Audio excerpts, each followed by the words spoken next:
और आज हमारी माशत देखो, इन्होंने आके जो हमारी इंडस्ट्री तेजी से बढ़ रही थी, नौजवानों को नौकरियां मिल रही थी। वर्ल्ड बैंक कहता है कि सारे बर्रे सगीर में पाकिस्तान में सबसे ज्यादा रोजगार दिया जा रहा था। हमारी माशत 2 सालों में 17 साल के बाद सबसे तेजी से आगे बढ़ रही थी।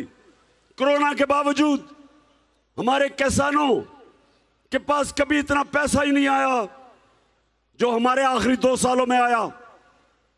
फसलों की कीमत मिली, उन्होंने अपनी जमीन पे लगाई। 4 हमारी फसलों की रिकॉर्ड पैदावार हुई। मुल्क खुशहाली की तरफ जा रहा था। सबसे ज्यादा टैक्स इकट्ठा किया, रिकॉर्ड एक्सपोर्ट्स की।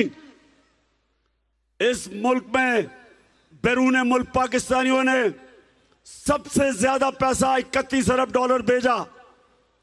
तो मुल्क तो ऊपर जा रहा था। बैरूनी साजिश हुई,